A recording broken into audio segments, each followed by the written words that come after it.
You know what people think kills motorsport dreams? Lack of talent, lack of nerve, lack of that magical, movie trailer level belief where you stare into the distance, zip up your suit, and destiny nods back at you. But a lot of the time, it's none of that. It's invoices. And before we continue, let me change a bit. Now, that's more fitting. It's the deeply uncinematic moment where somebody who can absolutely drive has to sit there, phone in hand, doing financial math that looks less like a career plan and more like a hostage negotiation with reality. Because people love saying motorsport is expensive, that's true. But it's also vague in the same way saying the ocean is kind of wet is vague. It doesn't really capture the thing. The real cost of staying in motorsport without sponsorship isn't just that racing is expensive, it's that every month you are trying to keep a high-performance dream alive using low-margin human finances. And that changes everything, because when there's no real backing behind you, you are not just a driver anymore. You are also the investor, the fundraiser, the salesman, the content team, the networking department, the stress absorber, and occasionally the family member trying to explain why you are spending normal house money on going sideways very fast in a machine that actively hates curbs. That's the part people don't always see. They see the helmet, the onboard clips, the podium photo, the cool little sponsor logos that may or may not represent actual money and not just someone's uncle's printing company doing a favor. What they don't see is how survival in motorsport becomes its own event. And honestly, that event might be harder than the race. At the lower levels, the numbers already stop being casual very quickly. The FFSA Academy's junior karting season is listed at €22,980, including VAT for a turnkey season, and their French F4 package is listed at €174,600, including VAT for 18 races. 2 test days, the car, racewear, access to official hospitality, and academy stages. That is in a structure specifically presented as controlled cost and turnkey, which tells you a lot about the baseline reality before you even start talking about extra testing, crashes, travel, or the 1,000 tiny leaks that budgets develop when real life gets involved. And that's where people misunderstand the problem.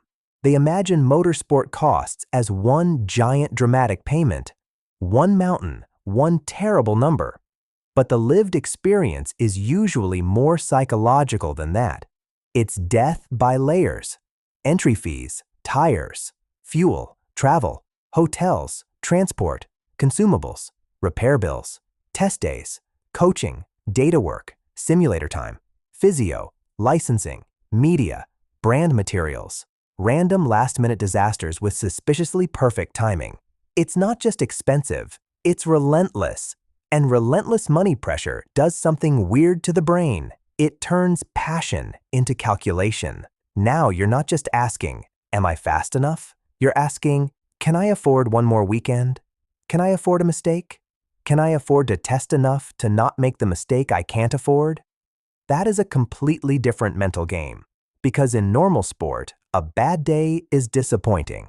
In underfunded motorsport, a bad day can become a financial event.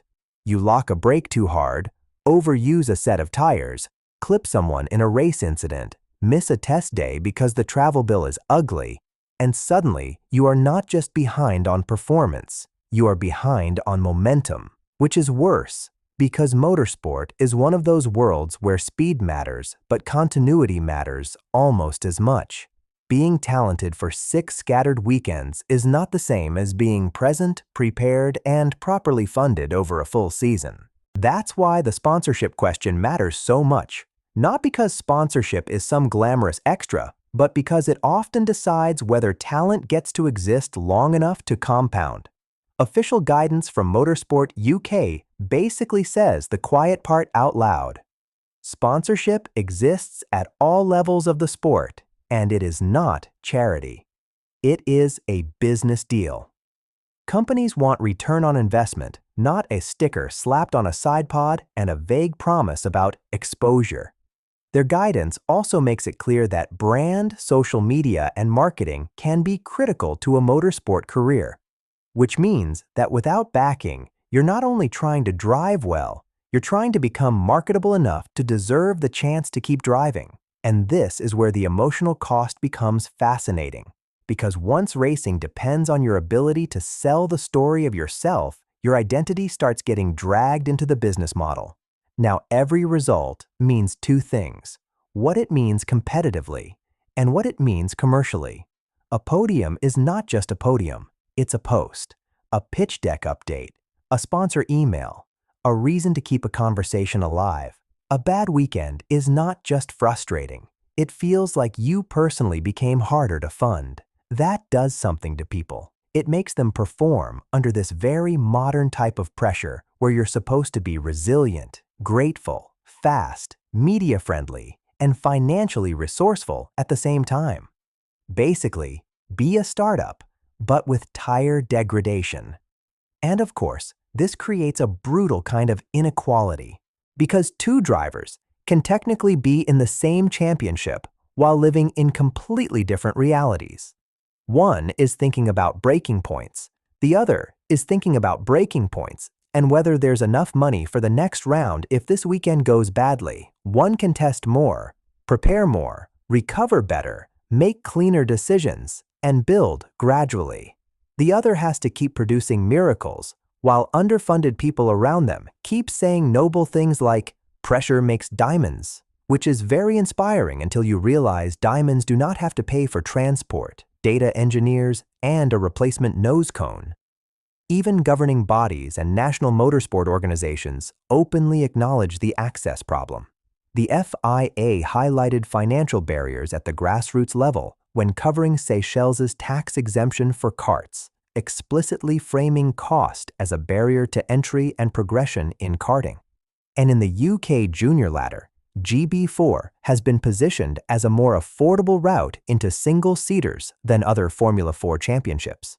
In other words, the system itself knows cost is not some side issue. It is one of the central issues. And if you want proof that this doesn't only hurt average drivers, look at what happened to Zach O'Sullivan. He won in Formula 2 in 2024, including Monaco, and still could not complete the full season because of funding obstacles. That is the part outsiders struggle to understand. In motorsport, results help, but they do not automatically erase financial gravity. Sometimes you can literally be winning races while losing the economic argument for staying on the grid. That's the turning point, I think. The real issue isn't just that motorsport costs money. The real issue is that without sponsorship, motorsport turns development into survival. And survival is expensive in a way that goes beyond cash. It costs focus. It costs emotional stability. It costs time that should have gone into training, recovery, and learning. It costs confidence, because when every mistake feels financially dangerous, you stop driving with the same freedom. You become careful in all the wrong places. Not disciplined. Careful. And those are not the same thing. Discipline sharpens you. Financial fear can shrink you. So, what do you actually do with that besides stare into the middle distance and develop a complicated relationship with spreadsheets? The first thing is to stop romanticizing suffering as proof of seriousness. A lot of drivers and families end up treating financial pain like a badge of authenticity. Like if you are exhausted enough, stretched enough, desperate enough, then maybe it means you want it badly enough. That is not a funding strategy. That is just stress-wearing racing gloves. The smarter move is to think in terms of runway, not fantasy. Not, how do we reach the highest category as fast as possible? More like, what level can we realistically sustain long enough to keep improving? That question is less glamorous. It is also much more useful, because an underfunded season in the right prestigious series can quietly do less for you than a properly supported season in a lower-cost environment where you can actually test, learn, and finish what you started. The second shift is understanding that sponsorship is not begging. It is packaging value. That sounds cold, but it is healthier. The moment you stop treating sponsorship like a miracle and start treating it like partnership, you get clearer. You stop pitching emotion alone. You start thinking about audience, local business relationships, hospitality, storytelling, visibility, and actual commercial benefit. That doesn't make it easy, but it makes it real. And the third thing is maybe the hardest one. You have to separate your identity from the category you're in, because motorsport has a way of making people feel like if they are not moving upward fast enough, they are disappearing. They're not. Sometimes staying in the sport, staying sharp, staying present, and staying solvent is the win. Not the loud win, not the Instagram win, the real one. Because survival without backing is not glamorous. It is administrative, emotional, and strategic, but it is also where you find out who actually understands the game, not just the speed of it, the structure of it. And that might be the most honest thing about motorsport. For a lot of people, the question is not, do I have talent? It's, can I keep the whole machine alive long enough for the talent to matter? That is a different question, a harder one, and unfortunately, a very expensive one. But at least once you see it clearly, you stop blaming yourself for not being carried by pure passion. Passion matters. It just doesn't pay transport invoices on its own. And that doesn't make your dream less real. It just means the cost of staying is not only measured in money, it's measured in how much uncertainty you can carry without letting it hollow out your ability to drive. That's the real survival story. Not chasing glory, keeping the door open.